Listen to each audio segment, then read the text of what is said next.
इस युवा ने जान दी। घड़ी देखकर भी भूल जाते हो हर मुलाकात। जब तक हमने इन दो को क्लियरली अलग नहीं किया, जनता हम में बिलीव नहीं कर सकती है।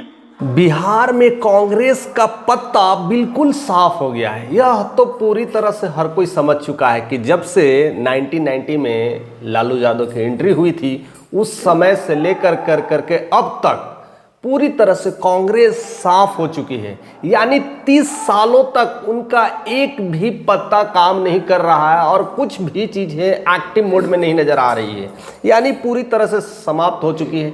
लेकिन अब जिस तरह से राहुल गांधी ने भारत जोड़ो अभियान किया था, उससे तो उन्हें ये समझ में आ चुका है कि किस तरह से किस राज्य में कैसे लोग रहते हैं और किस तरह का सेंध मारना है, उसको लेकर के पूरी तैयारी कर चुके हैं।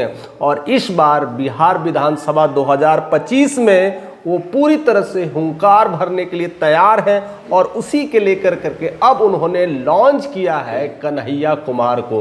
कन्हैया कुमार पिछले कई महीनों से वो गायब हो चुके थे, यानी बिहार के रंगमंच से बिल्कुल ही अलग हो चुके थे। लगा था कि ये तेजस्वी के लिए कांटा बन सकते हैं या तेजस्वी को लोकप्रियता को कम कर सकते हैं। शायद लालू यादव ने कुछ ऐसी ट्रिकम लगाई होगी, ट्रिकमबाज हैं ही, लगा करके यहाँ से उनको हटा दिया गया था। लेकिन राहुल गांधी ने फिर से कन्हैया कुमार का एंट्री कर दिया है और उनका कल पटना में वेलकम सेरेमनी देख कर कहीं लगता भव्य सेरेमनी हो रहा था कि अब वह कुछ बड़ा करने वाले हैं। यानी बिहार में कांग्रेस की अब एंट्री जबरदस्त होने वाली है। कन्हैया कुमार के साथ साथ कृष्ण अल्पावरू भी आ रहे हैं और साथ साथ अलका लंबा अपने विस्फोटक अंदाज के लिए जाने जाती है। जिस तरह से प्रसार करती है, जिस तरह से बातें रख देती है, हर कोई दंग रह जाता है। यानी ये दो नेता अपने आप में युवा के लिए एक रिप्रेजेंटेटिव है। अगर बिहार में युवा को अगर कैप्चर करना है तो या तो अलका लंबा है, दूसरा अगर कोई है तो कन्हैया कुमार है। यानी कांग्रेस के तरफ से ये दो चेहरा कहीं ना कहीं कांग्रेस के बेड़ा पार कर सकती है, एक अच्छा रिफ्लेक्शन कर सकती है, युवाओं में जगह डाल सकती है और कहीं ना कहीं अगर देखा जाए तो कई सारी पार्टियों का नुकसान भी कर सकती है। यानी युवा जगत के फैंस बहुत ज़्यादा नज़र आते हैं और युवा में बहुत सारे नेता निकल करके आ रहे हैं। और जिस तरह से चिराग पासवान है, तेजस्वी यादव है और उसमें जिस तरह से कन्हैया कुमार भी एक सेंध मारेंगे। हालांकि पिछले बार उन्होंने काफ़ी कुछ तैयारियां की थी, अपने बेगूसराय ज़िले से लेकर के खड़ा होने की बात की थी और बहुत सारी चीज़ें हो रही थी लोकसभा के लेकर के, विधानसभा, हर चीज़ों में वो अड़ंगे डालते हैं और एक तरह से कांग्रेस का कह सकते हैं ट्रिकम कार्ड कह सकते हैं या तुर्क का इक्का कह सकते हैं, वह काफ़ी कुछ बिहार में सजग रहते हैं और काफ़ी कुछ रिप्रेजेंटेटिव के रूप में जाने जाते हैं। जिस तरह से सन ऑफ बिहार, जिस तरह से मनीष कश्यप बीजेपी के तरफ से रिप्रेजेंटेटिव है, उसी तरह से कन्हैया कुमार, ये दोनों बिहार के दबंग नेता हैं और बेविजाक बोलते हैं, डरते नहीं हैं, अंदाज उनका ऐसा है और उसी हिसाब से वो जाने जाते हैं। तो अब जबरदस्त एंट्री होने वाली है, जबरदस्त प्रसार देखने को मिलेगा। यानी कन्हैया कुमार का हुजूम कई बार देखने को मिला है, या यहाँ से लेकर के संसद के गलियारों के आसपास तक वो जिस बेबाक से बोलते हैं, जिस तरह से मोदी के खिलाफ एक्शन में घेरते हैं और कटघरे में लाकर रख देते हैं, वह काफ़ी युवा जगत में ट्रेंड होते हैं और काफ़ी कुछ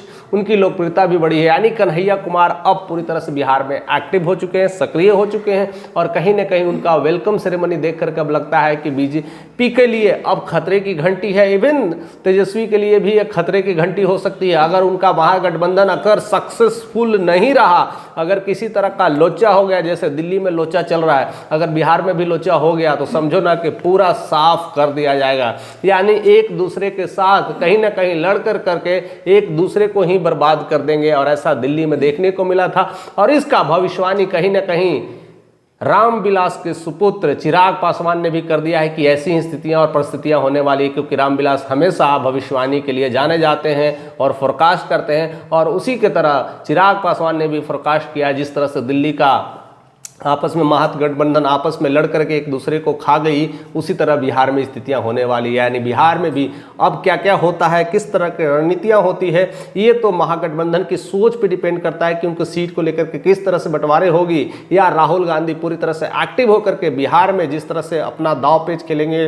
प्रियंका वाड्रा आएगी, राहुल गांधी आएंगे, कन्हैया कुमार रहेंगे, अलका लांबा रहेगी, ऐसे लेकर के कृष्ण अल्पारू लेंगे। ये सब सारे लोग कहीं ना कहीं बिहार के युवा धड़कन को पूरी तरह से कह सकते हैं ना एक्सचेंज करने का काम करेंगे। और बहुत कुछ चीज़ों में जिस तरह से कन्हैया कुमार जाने जाते हैं, प्रियंका वाड्रा जानी जाती है, ये सब अपने आप में एक कह सकते हैं ना तूफान है, और जिधर जाएंगे वहाँ पर हलचल मचा के जाएंगे। और इसके लेकर के कहीं ना कहीं बिहार की सरगर्मी बढ़ गई है, सियासी बढ़ गई है, और कहीं ना कहीं बहुत सारी पार्टियों के लेकर के ये टेंशन्स का विषय बन चुका है कि कन्हैया कुमार की एंट्री अब बिहार में कुछ बड़ा खेल होने वाला है। यानी अब जैसे जैसे समय नज़दीक आते जा रहा है, सियासी गर्म हो चली है, और उसको लेकर करके कन्हैया कुमार की एंट्री एक ज़बरदस्त फैन फॉलोइंग इस तरह की बातें करने लगे हैं, और इस तरह के उनके सुनने के लिए ललायत हो रहे हैं। कहीं ना कहीं उनकी बातें जिस तरह से वो कटघरे में सबको ला कर रखते हैं, वह बेबाक अंदाज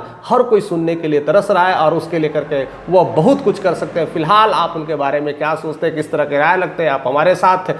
अगर चैनल पर नए हैं तो सब्सक्राइब करें और एक लाइक दे करके अपना कंट्रीब्यूशन जरूर करें।